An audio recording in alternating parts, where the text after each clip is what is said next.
Now at 6 and streaming on crossroadstoday.com, a teenager's murder case reaches a conclusion, the plea deal that avoids a trial. A local business owner accused of laundering hundreds of thousands of dollars. His trial date announced today. Plus, new details emerge about the deadly shooting at a Dallas immigration facility. Well, our stormy weather has all slid south all the way down into the valley. Now we're picking up that north wind, and I think you're going to like the forecast for the coming weekend. I'll have that coming up in a moment. And the Yoakum Bulldogs are for a fight between the Austin Park Panthers tomorrow night. I'll give you the full game preview later on. You're watching 25 News Now at 6. Good evening and thank you for joining us. I'm Shauna Curry. And I'm Don Brubaker. The man responsible for the death of Edna cheerleader Lisbeth Medina nearly 2 years ago now knows his fate. 25 News Now reporter Ray Mosley was at the Jackson County Courthouse today and brings us the latest developments. Rafael Govea Romero pled guilty to murder and aggravated robbery with a deadly weapon, with a life sentence for each count. He'll serve those sentences at the same time. As a condition of the plea, Romero waived his right to appeal. Romero could be eligible for parole after serving 30 years.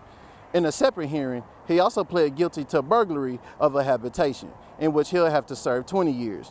That sentence won't start until he's completed his time for the other two offenses. Lisbeth Medina was just 16 years old when she was found stabbed to death in her family's apartment on December 5th, 2023. Lisbeth was very kind-hearted. She was goofy, she was funny, she was, the light of the room when she walked in there. She was very kind-hearted and compassionate towards others. That's Lizzo. That's Lisbeth, my Lizzo. Before the plea hearing, the day started out early for Jacqueline Medina as friends and family gathered for a prayer vigil. I don't think he deserves any of my words. He doesn't deserve that just because I won't give him the power to have that. He's going to jail, and I'm free. And regardless whether he got the punishment we wanted for him, he's still going to jail. So he doesn't deserve any words from me, but if I had the chance, I would say you didn't win. The county prosecutor said the plea was discussed with all parties for more than 6 months before it going before the judge. Reporting at the Jackson County Courthouse, Ray Mosley, KAVU TV, 25 News Now. DPS is investigating a 5-vehicle crash in Wharton County that involved a Wharton County Sheriff's deputy. It happened yesterday morning on Highway 59 near FM 1163. Troopers say a Wharton County Sheriff's deputy driving an unmarked truck failed to control his speed and rear-ended a pickup truck. That truck flipped, hit a car, and pushed it into a flatbed trailer. The deputy's truck kept going, left the road, and hit a tree. The deputy was flown to a Houston hospital and has been released. The driver of the pickup, 48-year-old Jessica Portales of Corpus Christi, was also flown to Houston for treatment. Other drivers involved were not hurt. A trial date is set for a Victoria man facing 5 felony counts of money laundering. Jason Brannon had a pretrial conference this morning at the federal courthouse, where another pretrial conference was scheduled for October 31st and a jury trial scheduled for November 3rd. Brannon was arrested on the charges in May of last year after a Drug Enforcement Administration and IRS sting operation. According to a court affidavit, he's accused of laundering $610,000 through his companies, J&B Cleaning, High Tech Service Company, and Hills Lawn and Tree Service. A federal grand jury indicted Brannon on the charges in June of last year. Refugio's new police chief was sworn in this week. Hugo Rosas has more than 30 years in law enforcement. He started his career in 1993 with the Refugio Police Department. Most recently, he worked in the San Patricio County Sheriff's Office. Rosas succeeds former Chief Enrique Diaz, who resigned in July after several complaints were filed against him. Texas counties, including Victoria County, are struggling to process voter registrations using the state's new system. Victoria officials say they are having issues with TEAM, the state voting system. Officials say they are working hand in hand with the state to make the system work. The new TEAM system was installed in Victoria in July. The state released parts of the system one at a time. On Election Day, November 4th, 17 state amendments are on the ballot, along with the choice of unionizing Victoria County firefighters and whether to put a tax on Bloomington residents. Golden Crescent Habitat for Humanity is getting $300,000 to help local veterans. The money comes through the Housing for Texas Heroes program. It covers home repairs, modifications, and weatherization for veterans and surviving spouses. The grant is part of more than $4 million the Texas Veterans Commission is handing out to organizations across South Texas. Most of that funding comes from Texas lottery games that support veterans, along with donations from vehicle registrations and hunting or fishing licenses. All right, the big storm is done. Yeah, my big question, though. Yeah. Tomorrow morning, if I go sit on the patio and enjoy my morning coffee, can I bring a blanket or a sweatshirt or something comfy and cozy with me? Or is it still going to be too hot for We were that? expecting more, Matt, kind of, you know? Really? Well, I mean, you know, if you got like a big sweatshirt, like a varsity sweatshirt, that would feel good. Okay, I can do but that. But enjoy. You will be able to enjoy your coffee and the patio in the morning because we'll be down into the 60s. More, Don, I don't know. We did really well, you know. From about Highway 59 all the way to the coast, we easily got 2 to 4 inches of rain. Maybe in the city, you didn't see that, but many of our, growing areas down south did get the rain. Funny that to the north of us, I don't think Hallettsville got any rain at all. So it all occurred when that frontal system ran into all that warm, humid air that we were dealing with for the past couple of days. But now, slowly but surely, the drier air is coming in. We've got a north wind for the next couple of days, and I think that's going to set us up for a really nice weekend. We'll talk more about it a little bit later on. Don? Mike, thank you. After the deadly shooting at that immigration facility in Dallas, ICE facilities across the country are now ramping up security. The gunman opened fire from a rooftop. Authorities now are revealing the evidence at the scene, pointing to a possible motive. ABC's Perry Russum has details.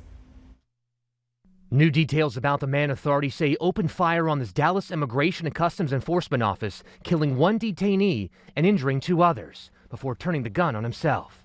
Rounds that were found near the suspected shooter contain messages that are anti-ICE in nature. Authorities say they found ammunition at the scene and the words anti-ICE scrawled on one of the casings.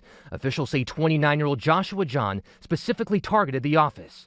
John's childhood friends telling ABC he was not overtly political when he was young, saying he was mostly interested in video games. One saying, Josh was the least political out of all the people I knew in high school. SWAT teams early yesterday responding to reports of a man firing from a rooftop into the secure entryway as a van was transporting detainees. Police say the suspect's vehicle had a poster taped to the fender showing a map of alleged nuclear fallout.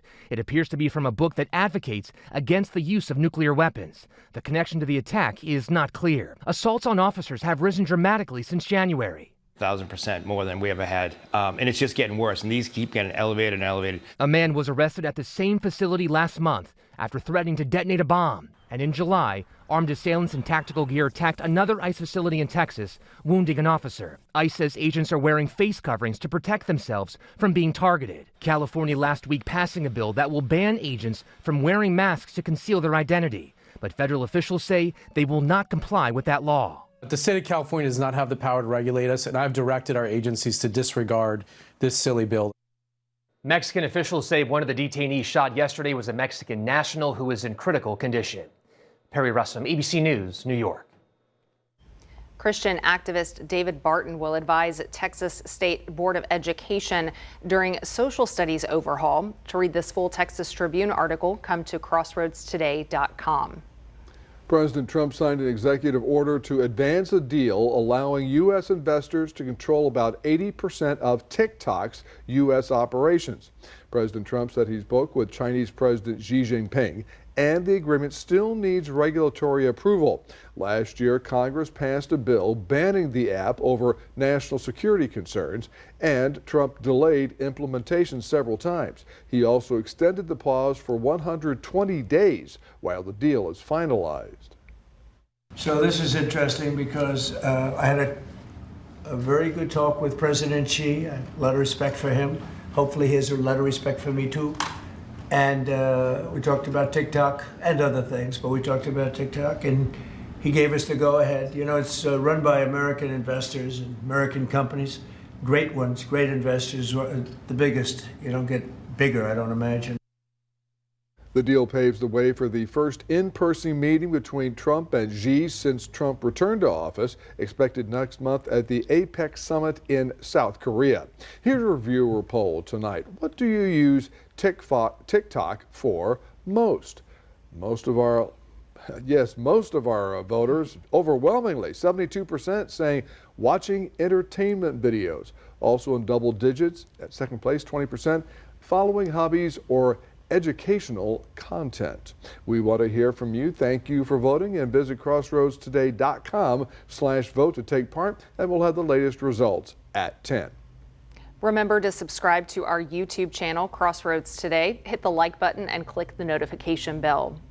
Stay with us. Coming up on 25 News Now at 6, the largest seizure of its kind prevents a possible disaster for cell phone users. What investigators found hidden in New York. Also ahead, a controversial statue gets removed by federal officials in Washington. The artwork that sparked immediate action. That's just ahead.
Widespread 911 outages are impacting parts of multiple states today. The outages were reportedly caused by a severed fiber cable. Service was cut off in Louisiana's three largest cities, Baton Rouge, Shreveport, and New Orleans, along with multiple parishes. In Mississippi, the capital city of Jackson and several counties were also affected. Additional outages were reported in Fulton County, Illinois.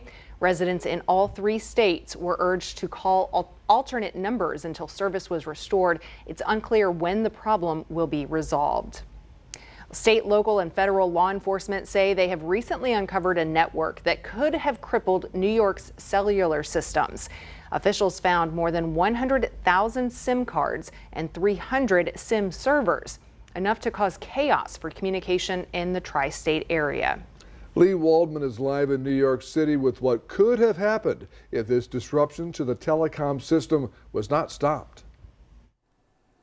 This was the largest seizure ever of these types of devices. If it wasn't stopped, it could have overwhelmed cell phone towers and toppled New York City's cell service. A Secret Service agent says the electronic maze was so powerful it could have sent an encrypted and anonymous text message to every person in the U.S. within 12 minutes. What they found in New York could be extended anywhere. And it's essentially, you're not following a culprit. You're just following pings as an investigator. Electronic safe houses were found in areas that surround New York City's cellular network infrastructure, according to officials briefed on the investigation. This started as an investigation into swatting calls against high-ranking U.S. officials. But what the Advanced Threat Interdiction Unit and other law enforcement agencies found was an operation capable of disabling cell phone towers, disrupting emergency services, and enabling spies, hackers, and organized crime. Foreign governments criminals located in the United States are using this network to run their organizations. That includes cartels. While the network is no longer a threat, the Secret Service is still trying to determine the motive and who exactly is behind it. But they're issuing a word of caution. This isn't an isolated threat. The idea that this is just New York is just ridiculous. People who can get into these systems and they seek ransom, they seek money, or they just seek disruption for disruption's sake. Bruce Jenkins with Black Duck, a company that identifies risk in software, says collaborative efforts between the private and public sectors can help to protect telecom networks across the country. When risks like this pop up, there's a way for one to communicate with the authorities and share that information.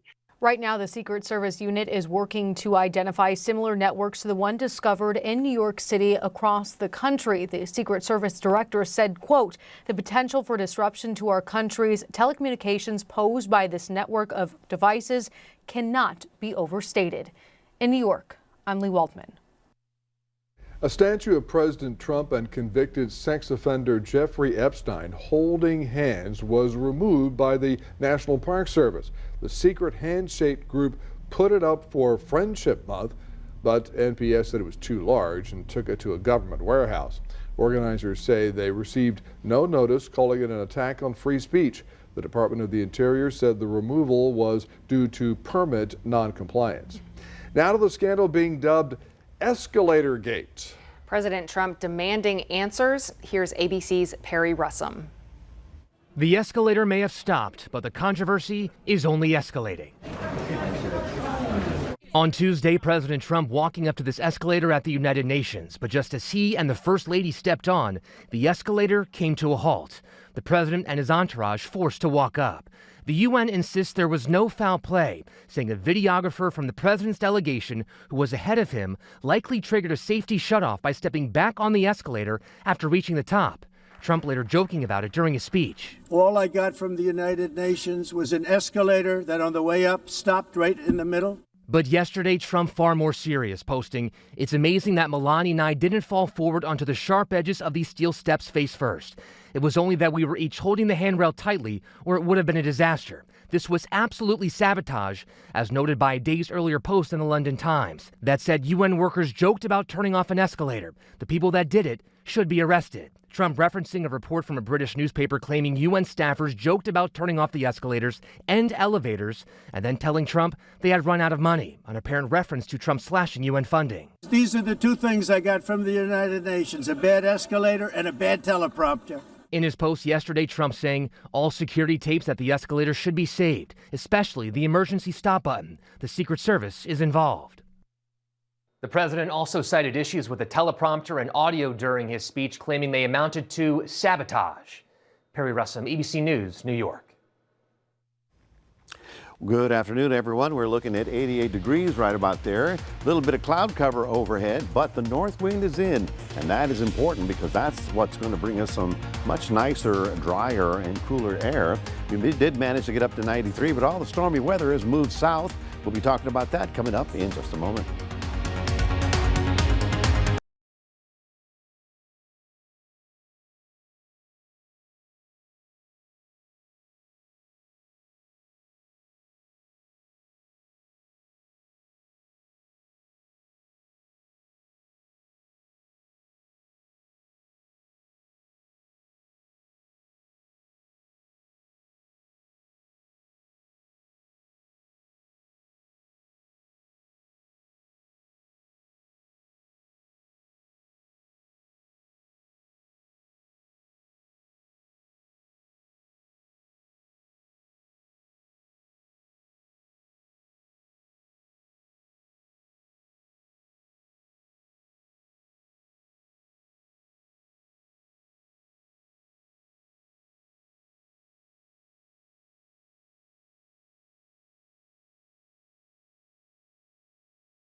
Well, good evening, everyone. We did get some significant rain overnight. Some of you maybe say, well, we wanted more than that, but we didn't get it. We did get quite a bit down along the coast. The frontal system is already way down south of Corpus Christi, so we're beginning to pick up that northerly wind right there, and little by little, the dry air is going to roll in and push all that humidity out to sea. That big high pressure there is going to be settling down over the plains, and that's going to continue giving us very pleasant weather as we get on into the weekend.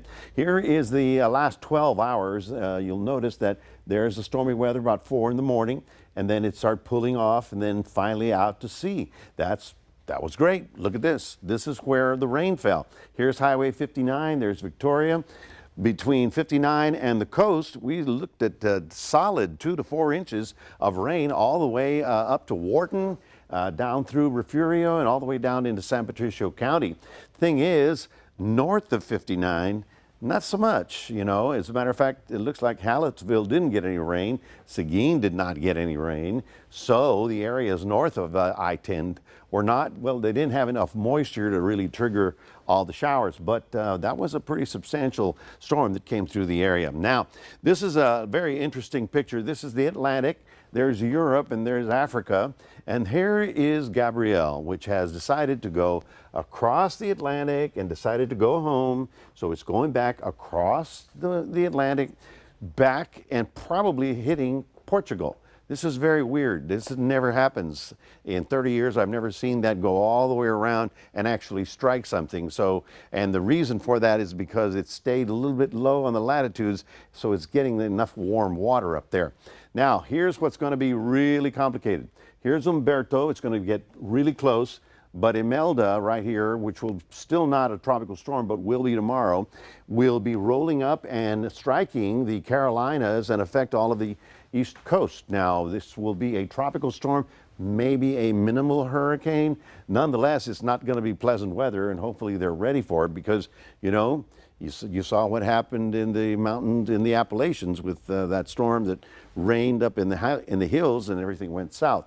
Meanwhile, on the other side, we've got Narda right here. Narda was a 4 yesterday. It will continue dropping or going westward, and then it's going to make a little bit of a turn. It should fall apart somewhere here, and the circulation will die, but that whole moisture is going to drift over North America, so we don't know if it's going to be Arizona, New Mexico, or Texas. We're going to have to watch that.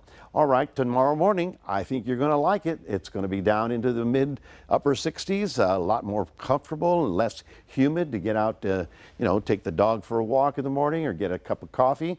We're looking at sunny, mild days, and I say that because we'll get up to 90 degrees, but low humidity will make it feel fairly comfortable.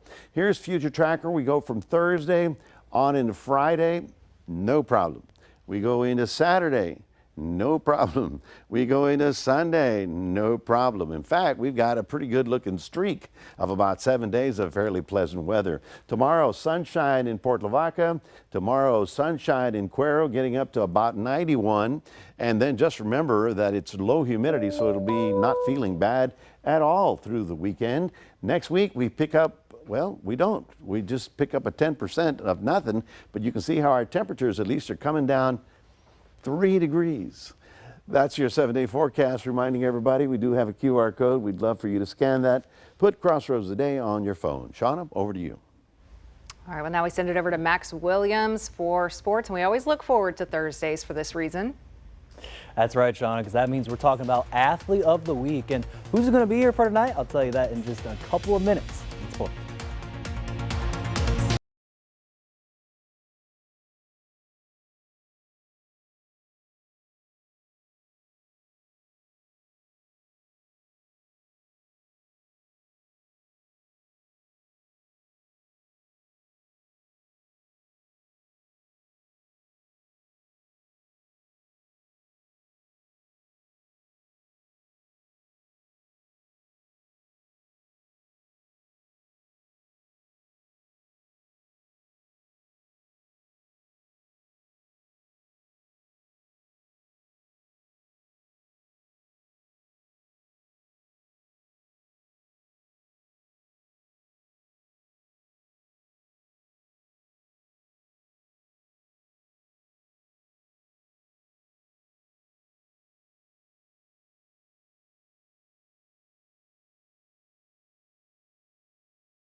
All right, everyone, for tonight's Athlete of the Week, we're going to get to star Tidehaven wide receiver / defensive back and TJ Galvin, who reached actually our top 3 plays last week, has made a big kickoff return versus the Ganado Indians. So here's more for our Athlete of the Week.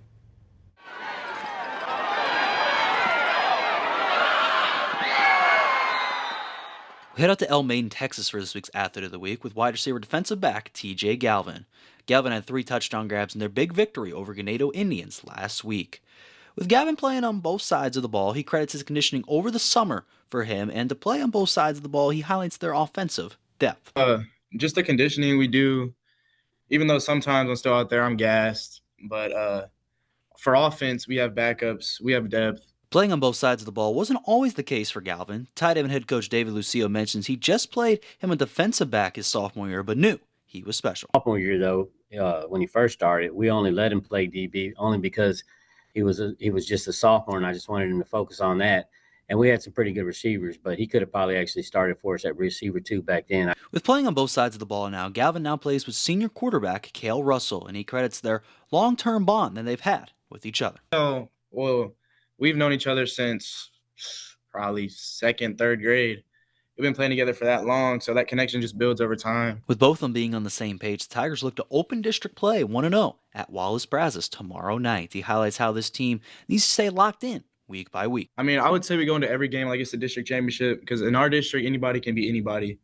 It's never, you can't ever take a game off. Galvin hopes to carry the Tigers to a district opening victory tomorrow night. We'll see if he can. Congrats to TJ Galvin for being this week's Athlete of the Week. All right, let's check out this week's weekly fishing report, where we saw the rain got cleared out here earlier this morning. It looks like a great weekend here for fishing here in the Crossroads. So checking around East Matagorda Bay, it's fair at 85 degrees, or wade fishing was fair with those northeast winds slowing it down a little bit, but it did switch up, which did help out catch out some like cut mullet or redfish that are good in the shallow water area. But around Port O'Connor, it's also good at 85 degrees with speckled trout are biting on live croaker with slot, redfish biting kind of in that inside of the South Jetty area for Port O'Connor. If you want to check out this week's fishing report, just go to crossroadstoday.com/sports. Now over to another football preview at the Yoakum Bulldogs, who are 3-1 so far. They're traveling to face private school team in Austin Hyde Park in the Panthers. And Yoakum has had a combination this year with quarterback in charge of German Robinson, finding top wide receiver Xavier Barnett this season. They are favored to win over the Panthers, and they're going to see if they have one more non-district game after this one, as they'll face Blanco next week before they start district play on October 10th. Now over to Texas A&M Victoria women's soccer team, where they lost to LSU Shreveport to start off conference play on the road 3-0. And again, same for the men's team as well. They lost as well 3-0 in that contest for both teams. So they're going to be back in action still in the Louisiana area. They face Louisiana Christian out in Pineville, Louisiana, with the women's team starting at 1 p.m. and the men's game starting at 3:30 p.m. And that's going to do it here in sports. Don, Sean, back to you. Max, thank you. We're back in a moment, and that's when we announce the Color of the Year. Keep your applause down, okay? Color me excited.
Finally tonight, Sherwin-Williams revealed its paint color of the year. This time, Universal Khaki took the top spot. How exciting. Yes. Okay. I knew you'd be pumped. The company says it's an easygoing neutral that brings timeless style to a home. It was selected by the experts for its balance of livability and longevity. Sample options are now available on the Sherwin-Williams site. Well, it looks nice, but it's no burnt sienna, I'll tell you that. About 20 years ago, the tan and the khaki kind of colors were in, then it moved over to the gray. Now it's going back to kind of those brown, tan, beige. I remember the avocados back in the Oh, yeah, there you go. avocado and gold. There's nothing wrong with those. Walk on the wild side. Was styling back then, let me tell you.